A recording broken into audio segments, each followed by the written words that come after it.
चलिए दोस्तों, करेंगे आज हम ओलिव बोर्ड का सॉल्यूशन। थोड़ा लेट हो गया, कोई बात नहीं, कभी कभी हो जाता है। देखो, पहला सवाल है, राहुल ने एक वस्तु को इतने रुपए में खरीदा और उस वस्तु को 60% बढ़ा दिया।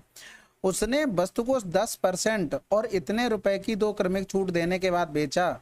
यदि उसने दोनों छूटों को आपस में बदल दिया होता तो राहुल को मूल बिक्री मूल्य से कितने अधिक और कम राशि प्राप्त होती। कहने का मतलब था 60% बढ़ाया, ठीक है, वो दोनों कंडीशन में बढ़ाया तो 160 बटे में 100 हो गया।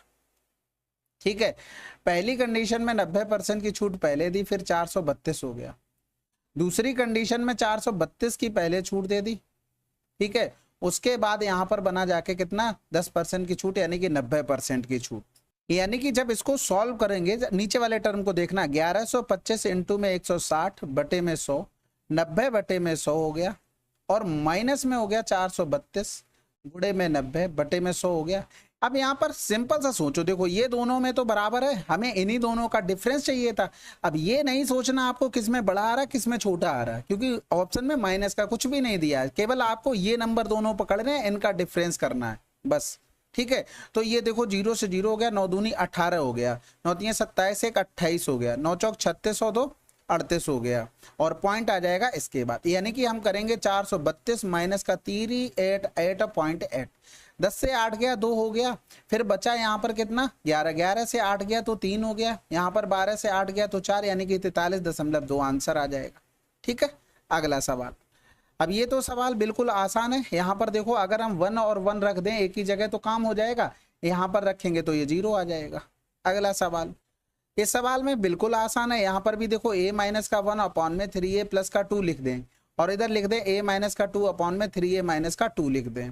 यानी कि अगर हम लिखना चाहें इसको ऐसा लिख लो, ठीक है, हाँ ठीक है, a माइनस का 1 अपॉन में a माइनस का 2 बराबर में 3a प्लस का 2 अपॉन में 3a माइनस का 2 हो गया, प्लस का होगा ऊपर। अब इनको देखो, एक बार तो जोड़ लेते, कंपोनेंडो एंड डिविडेंडो लगा रहे हैं, और एक बार इनको घटा देंगे। एक ऑप्शन से भी करने का तरीका था कि ए का मान हम ऑप्शन से रख लेते, इधर तो डायरेक्ट हो जाएगा 3a अपॉन में 2 हो जाएगा, तो ये a से a कैंसिल आउट हो गया। इधर करेंगे 2a माइनस का हो जाएगा 3 अपॉन में कितना हो गया प्लस का 1 हो गया, बराबर में 3a अपॉन में 2 हो गया। अब यहाँ पर कुछ नहीं, गुणा भाग करना है, 4a माइनस का हो गया 6 बराबर में हो गया 3a हो गया, 4 से 3 गया, a बराबर में कितना आ गया 6। बस इतना ही चेक करना था। ठीक है, अगला सवाल। अब ये सवाल डायरेक्ट फार्मूला बेस है, 18 18 324 माइनस का हो जाएगा 96 और बटे में आ जाएगा, तो जो हमें निकालना है उसी का मान डायरेक्ट निकल आएगा। ठीक है, तो यहाँ से देखना 324 हो रहा है, यानी कि 2 एकम 2, 2 छक्के 12, 2 दूनी 4, 2 चौकू 8 हो गया, 1 बचा, 2 अट्ठे 16, 12 से 8 गया 4, यूनिट डिजिट से काम हो गया। अगला सवाल कह रहा था, एक साथ पाइप ए और बी 36 घंटे में, अकेले सी 48 घंटे में भर सकता है। एक साथ ए बी और सी समान टैंक को इतने भाग को भरने में कितना समय लेंगे। भाई देखो, अगर हम यहाँ पर लिख दें पी 36 घंटे में भरता है और क्यू 48 घंटे में मिलता है, तो सब मिलकर कितने दिनों में भरेंगे। तो आपको बताया था 36 गुणे में 48 बटे में 36 प्लस का 48 कर देंगे। ये चीज बहुत बार बता चुके हैं, ए काम कर रहा है x दिन में, बी काम कर रहा है y दिन में, तो दोनों मिलकर कितने दिनों में करेंगे x y अपॉन में x प्लस y दिन में। तो ये जो ऊपर होता है वो काम है, इसका 7/2 भाग करना था, बस कैलकुलेशन कर लो। 8 6 14 की 4 हासिल लगा, 1 हो गया, 84 हो गया, तो 12 चौक 48, 12 सत्ते 84, 7 से 7 कैंसिल आउट, 2 दूनी 4, यानी कि 72 घंटे लगेंगे। अगला सवाल। अब इसमें अधिकतम मान भाई कुछ करना ही नहीं, अंडर रूट में 3 का स्क्वायर प्लस में 4 का स्क्वायर, ये क्या आ जाएगा 5 का स्क्वायर अंडर रूट में, 3 4 5 का ट्रिपलेट पड़ा है, आंसर लगा दो, खत्म। ठीक है, इसके मैंने किसी वीडियो में आपको वो भी लगाए थे, लेकिन अब ये ज़्यादा लेट हो गया, नहीं तो फार्मूले सारे लगा देता, जिससे रिवीजन हो जाएगा। आगे आएगा कभी तो हम फिर से लगा देंगे। ठीक है, कह रहा था, वार्षिक रूप से संयोजित 10% ब्याज की दर पर चक्रवृद्धि ब्याज में 2 वर्षों के लिए एक निश्चित धनराशि का निवेश किया गया। यदि प्राप्त चक्रवृद्धि ब्याज निवेश की गई धनराशि से इतना कम है तो निवेश की गई धनराशि बताइए। तो सबसे पहले तो देखो, अगर हमारे पास प्रिंसिपल होता तो 2 साल का इफेक्टिव ब्याज कितना आ जाता, 21% आ जाता। ये रेट याद होनी चाहिए, नहीं याद है तो 2 साल के लिए रेट का फार्मूला ये होता है, तो 10 प्लस का 10, 10 गुणे में 10 बटे में 100 हो जाता है। अब कह रहा था निवेश की गई राशि जो ब्याज प्राप्त हुआ है उससे कितना कम है, इतना है। हमारे हिसाब से कितना कम हो रहा है 79, इसका मान दिया गया था 671.5, हमें 100 बराबर निकालना था, यानी कि 671 5 हो गया 0/79। अब ये 0 तो ऊपर कटना नहीं, एक ही 0 आना है, 4 तो 0 आ नहीं जाएंगे, तो ये ऑप्शन तो दोनों चले गए। अब यहाँ पर थोड़ी सी कैलकुलेशन करनी पड़ेगी, या तो 95 वाला होगा या तो 85 वाला होगा। यहाँ पर आ रहा 17 पना में 85, यहाँ पर आ रहा 19 पना में 95, यानी कि ऊपर वाला जो है ना 5 से भाग कर लेते हैं, क्योंकि नीचे तो 5 है नहीं, हम वहां से पकड़ लेंगे उसको। तो 12 पंजे 60 होता है, तो 5 एकम 5 हो गया, 5 दूनी 10 हो गया, 5 तिया 15, 13 पंजे 65 भी तो हो जाएगा, और 5 तिया 15 2 बचा, 5 चौको 20, 5 तिया 15, 0 बटे में हो गया, इंटू में 5 कर लो, बटे में 79। अब देखो, अब 17 का गुणा कर लो, या तो आप 7 का करेंगे। देखो 17 सत्ते 119, 19 सत्ते 133, 34 के पास पहुंच रहे हैं, तो 19 ने में 131 हासिल लगा 17, 19 सत्ते 133 में 17 जोड़ेंगे तो बहुत ज्यादा हो रहा है, यानी कि इसको हटा दो। अब 17 का गुणा करेंगे, 17 ने में 153 हो गया, हासिल लगा 15 हो गया, और 17 ने में 153, ठीक है। 17 सत्ते 119 में 10 जोड़ा तो हो जाएगा 129, और 5 जोड़ा 134 आ गया, बस खत्म हो गया सवाल। कैलकुलेशन आपको बचानी जैसे कर सकते हैं, लेकिन क्या ऐसे कैलकुलेशन करनी थी? बिल्कुल नहीं करनी थी भाई। हम यहाँ पर इस तरीके से करेंगे बच्चों की तरह, ठीक है। ये देखो कभी कभी क्या होता है ना, ये भी इस तरीके के भी स्क्रीनशॉट लेके भेज दिए जाते कि ऐसे कैलकुलेशन कौन करता है। अब या तो ऐसे कर लो, या तो ऑप्शन में देखो क्या नंबर लिखे, 9 और 8 लिखे, 9 सत्ते 63 हो रहा, लेकिन 9 ने में 81 करोगे तो सर से बड़ा पहुंच जाएगा। 2 ऑप्शन कैंसिल आउट हो गए, 0 वाले तो हम 2 काट ही चुके थे, आंसर कौन सा आ गया बताओ। ये तरीका अच्छा है, ये तरीका लेंदी, आपके ऊपर डिपेंड करता है भाई कैसे करना चाहते हो, फिर तो ऐसा टाइम बचेगा ही नहीं। एक दुकानदार 10 केजी चावल की खरीद पर 16% की छूट देता है। चीनी का क्रय मूल्य 30 रुपए प्रति किलोग्राम है और अंकित मूल्य 45 रुपए प्रति किलोग्राम है। दुकानदार की तौल मशीन दोषपूर्ण और जब 1 केजी वजन क्या लिखा है भाई दर्शाती है तो उसका वास्तविक वजन 900 ग्राम होता है। दुकानदार का लाभ परसेंटेज बताना है। अब देखो 10 केजी चावल पर इतनी छूट देती, पहले तो देखो क्रय मूल्य 30 है और अंकित मूल्य 45 है। ऊपर ग्राहक से जो पैसे लिए जा रहे हैं, नीचे जो उसने खर्च किए हैं वो वस्तु लाने में, और ऊपर जो बेच रहा है वो 16% की छूट दे देगा तो 84% बचा। लेकिन यहाँ पर हुआ क्या है कि पैसे तो 1000 ग्राम की ले रहा, अपने पास से 900 ग्राम चीज दे रहा, बस खत्म हो गया सवाल। तो ये 2 जीरो चला गया है, 1 जीरो इधर ये चला जाएगा। फिर करेंगे तो 9 पन्ना 45, 5 दूनी 10 हो गया, 3 दूनी 6 हो गया, और इधर कर लेंगे 3 दूनी 6, यानी कि ये पूरा 60 बन गया। ठीक है, तो इधर कर लो 4 से काट ले, 15 हो गया, 4 दूनी 8, 4 एकम 4 हो गया, तो 3 सत्ते 21 हो गया, 3 पंजे 15। कितने का प्रॉफिट लिया? 2 का। किस पर? 5 पर, गुणे में 100, तो 5 दूनी 10 हो गया, यानी कि 40% आंसर। अगला सवाल, ये सवाल तो आसान है बिल्कुल। 8 7 15 की 5, हासिल लगा 1 हो गया, 6 6 6 12 हो गया, हासिल लगा 1, 625, यानी कि ये 25 निकल आया। इन दोनों को जोड़ेंगे, 6 5 11, हासिल लगा 1 हो गया, और 2 2 4 हो गया, 441, यानी कि 21 बन गया। फिर इन दोनों को जोड़ देंगे, यानी कि 1 हो गया, 9 2 11 हो गया, हासिल लगा, अच्छा घटाना है, 10 से 1 गया तो 9 हो गया, और 7 से 2 गया, 8 से 2 गया तो 6 हो गया, और आंसर आ जाएगा कितना? 13। अगला सवाल, एक 12 सेंटीमीटर व्यास के ठोस लोहे के गोले को 3 छोटे गोलों में बनाया जाना है, यानी कि पिघलाया जाना है। व्यास इतना दिया गया, सबसे छोटे गोले का आयतन क्या होगा? यानी कि सबसे छोटे गोले का आयतन होगा 4/3, पाई का मतलब पाई रहने दो, और 3 हो जाएगा ना, 3x हो जाएगा, 3/2 इंटू में 3/2 इंटू में 3/2, यानी कि 3 का मल्टीपल हमें 3 ऑप्शन में मिल गया। 9 का मल्टीपल 6 3 9 हो रहा, 8 4 12 नहीं हो रहा, 5 4 9 हो रहा। अब यहाँ पर एक चीज देखो, 1 3 कट भी रहा है, इस वजह से हम एग्जैक्ट आंसर नहीं लगा पाए, तो हमें थोड़ी मेहनत करनी पड़ेगी। अब देखो अगर हम लिखते 4/3 पाई आर क्यूब, तो इधर तो 3 थे, तो ये कॉमन ले लेते, इधर हो गया R1 क्यूब, R2 क्यूब, और इधर हो गया R3 का क्यूब। तो यहाँ पर हमें ये तो कट ही जाना, ये लिखना ही नहीं था एक्चुअल में। ठीक है, रेडियस यहाँ कितनी होगी? R बराबर में 6, तो 6 हो गया 216, बराबर में ये लिखेंगे तो 3x 4x 5x, तो नीचे सभी में बटे में 2 हो जाएगा, तो 2 दूनी 4 दूनी 8, यानी कि x स्क्वायर बटे में 8 हम कॉमन ले लेते हैं, तो ये 27 हो गया, 4 चौको 16 चौको 64, 125 हो गया, तो 5 4 9 7 16 हो गया, हासिल लगा 1 हो गया, यानी कि 3 6 3 9 9 2 11 1 हासिल लगा 216, ये कैंसिल आउट, x बराबर कितना आ गया? 2 आ गया। तो अब यहाँ पर 8 का गुणा कर दो, और क्योंकि यहाँ पर जो पावर रही होगी x की पावर 3 रही होगी, तो वो आ गया। 2 दूनी 4 दूनी 8 कैंसिल आउट, 3 से 3 4 3 12 3 36 पाई आंसर। अगला सवाल, 2 स्थानों x और y के बीच की दूरी d है। एक व्यक्ति स्थान x से p किलोमीटर प्रति घंटा की चाल से औसत चाल से यात्रा शुरू करता है और निर्धारित समय में स्थान बाई पर पहुंचता है। यदि वह इतने की चाल से यात्रा करता तो वह सामान्य से 20 मिनट अधिक का समय लेता है, और यदि वह इतने की चाल से यात्रा करता है तो 40 मिनट पहले पहुंचता है। निकटतम पूर्ण संख्या पी का मान क्या होगा? अब देखो इसको सवाल को यहाँ से करो, डिस्टेंस हमारी कांस्टेंट है, बिल्कुल कांस्टेंट हो गई। तो भैया स्पीड में रेशियो 80 और 100 का है, तो टाइम में रेशियो 100 और 80 का। हमारे हिसाब से डिफरेंस 20 का है क्वेश्चन में, ये एग्जैक्ट टाइम रहा। 20 मिनट अधिक लगते हैं, तो 20 मिनट अधिक 40 मिनट पहले, तो इधर कितना डिफरेंस आया? टोटल 60 मिनट आया, यानी कि बराबर में 1 घंटे लिख सकते हैं। तो ये हो गया 1 घंटा। यानी कि अगर हम डिस्टेंस निकालें तो s इंटू में t हो गई। अगर हम टाइम निकालेंगे तो 100 बराबर डायरेक्ट निकाल लेंगे यहाँ से, तो 20 पंजे 100, 5 घंटे हो गए। डिस्टेंस निकालेंगे तो 100 गुणे में 80, तो यहाँ पर हो गया हमारे पास 80 गुना यानी कि 400 किलोमीटर। अब एक चीज देखो, ये जो टाइम आया इस कंडीशन का आया है।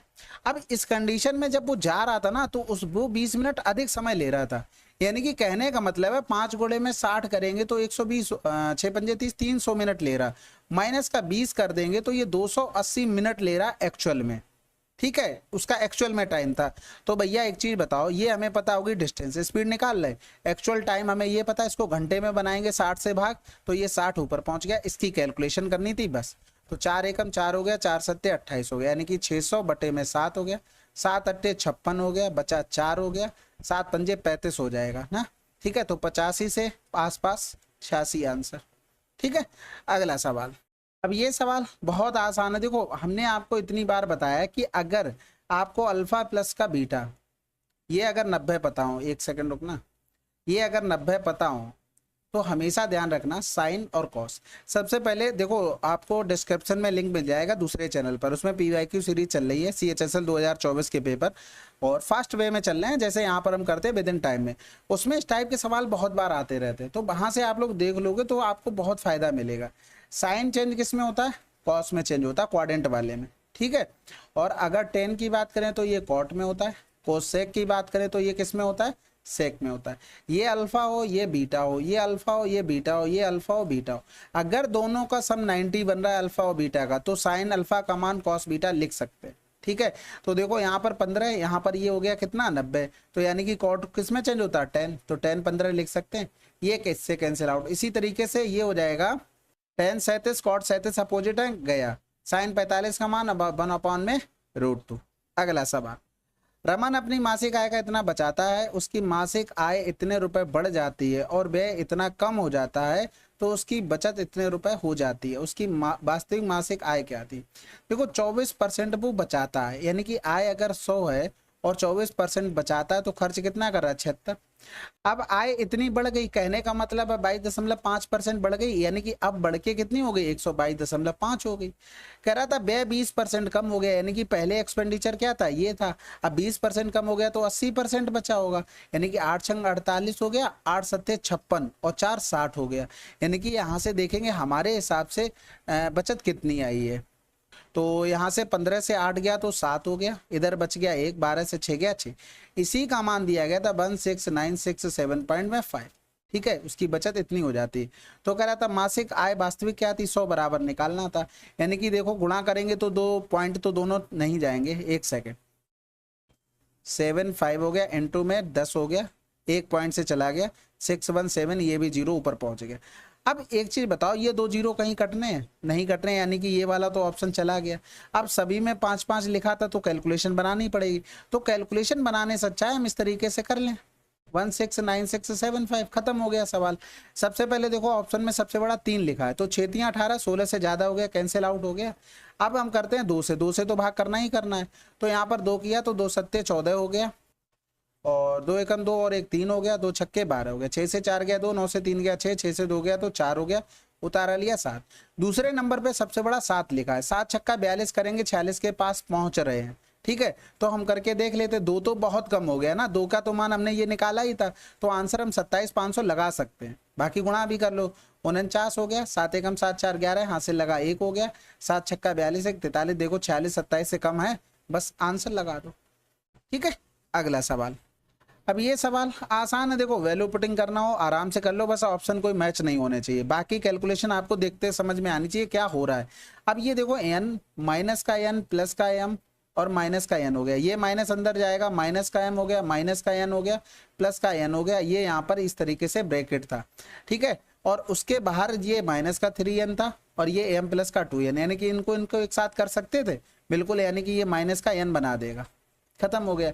और इधर एम ये बचा हुआ, बाकी कैलकुलेशन ये इससे कैंसिल आउट, और कुछ कैंसिल आउट हो रहा है, ये इससे कैंसिल आउट, ये इससे कैंसिल आउट हो रहा, यानी कि माइनस का n बचा, एम माइनस का n और माइनस का n हो गया।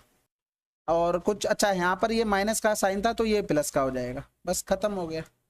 अगला सवाल, अब इसका मध्य अनुपाती बनाना था भाई। ये देखो यहाँ पर 300 हो रहा है, यानी कि इसको अगर हम लिखना चाहें तो 10 रूट में 3 हो गया। यहाँ पर अगर देखेंगे तो ये 16 एकम 16, 16 दूनी 32 हो गया, यानी कि इसको भी 4 तियां 12 लिख सकते हैं। यानी कि अगर रूट से बाहर निकालेंगे 4 और 2 8, 8 बाहर आ जाएगा, रूट में बचेगा 3, ठीक है। यानी कि अगर हम लिखना चाहें तो 12 प्लस का 8 रूट 3, और इधर हो गया हमारे पास 10 रूट 3 माइनस का 15। आपको पता है कि अगर दो नंबर का हमें मध्यानुपाती निकालना हो तो रूट ए भी होता है, यानी कि इन दोनों का रूट लेना पड़ेगा हमें। अब इसमें से क्या करो, 4 ले लो बाहर, 4 हमने बाहर लिया और रूट 3 वाले टर्म को आगे ले लो, क्योंकि इसमें तो हम ले नहीं सकते आगे पीछे, तो इसमें कर लेते हैं 4 दूनी 8, यानी कि 2 रूट 3 बचा। इधर हो गया हमारे पास 4 तियां 12। इसी तरीके से अगर इसमें से हम 5 कॉमन ले लें तो ये हो जाएगा 5 तियां 15, 5 दूनी 10, ठीक है। अब ये क्या बन गया हमारे पास, a plus B A minus B का फार्मूला, और ये 5 चौको 20 हो गया, इंटू में 2 रूट 3 का होल स्क्वायर माइनस में 3 का होल स्क्वायर हो गया, ठीक है। रूट तो चल ही रहा है, ये ध्यान रखना।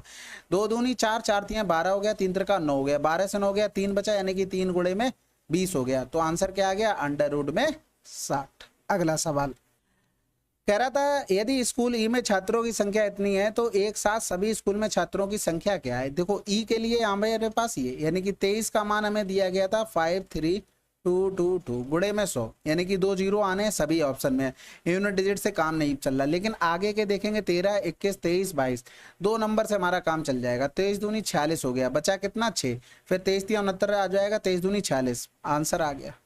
अगला सवाल, पारुल और प्रीति के वर्तमान आयु का अनुपात इतना है, 6 वर्ष पहले उनकी अनुपात 2:3 था, प्रीति की वर्तमान आयु बताना। देखो इनका डिफरेंस 3 का है, इनका डिफरेंस कितने का, 1 का है। तो सबसे पहले तो रेशियो बराबर कर ले, यानी कि इसमें भी 3 का गुणा, तो यहाँ 8 रेशियो 11 और 3 दूनी 6, 3 का 9। देखो डिफरेंस सब में बराबर आ गया। तो अब डिफरेंस बराबर यही 6 साल पहले था, 2 बराबर में 6 हो गया। हमें प्रीति की वर्तमान आयु चाहिए, यानी कि 11 बराबर में 33 साल की रही होंगी, बुढ़ापा आ गया है भाई। अगला सवाल कह रहा था, कंपनी का कुल खर्च इतना है, फर्नीचर और किराए पर किए गए कुल व्यय और अन्य पर किए गए व्यय से बने केंद्रीय कोण में अंतर कितना है। यानी कि इसका तो हमें यूज ही नहीं करना है। तो सबसे पहले फर्नीचर कहाँ चला गया भाई, ये रहा, और किराए यानी कि रेंट की बात हो रही है, यानी कि ये तो 23 हो गया। फिर कह रहा था अन्य पर किए गए व्यय से, अन्य पर 20 हो गया। कह रहा था अंतर कितना है भैया, हमारे हिसाब से 3, यानी कि 100% बराबर में 360 एंगल बनेगा पूरे सर्किल का। 3 बराबर निकालना था, 36 तियां 108 होता है, पॉइंट लगा दो, आंसर। अगला सवाल, एक वृत्त के व्यास की 3 गुना की लंबाई उसकी परिधि से इतनी कम है। देखो एक वृत्त के व्यास है, यानी कि डी हो गया, 3 गुना लंबाई 3d हो गया। अगर इसके हम परिधि लिखते तो 2 पाई आर, यानी कि dy में 2 लिखते, माइनस का 3d, उसकी परिधि से 36 कम है, ये हमसे बोला था, ठीक है। अब यहाँ पर पाई का तो कोई काम नहीं है, तो 22/7 हो जाएगा, तो ये कैंसिल आउट हो गया। तो 22/7d माइनस का 3d, यानी कि 7 तियां 21 हो गया, यानी कि 1/7d बराबर में हो गया 36।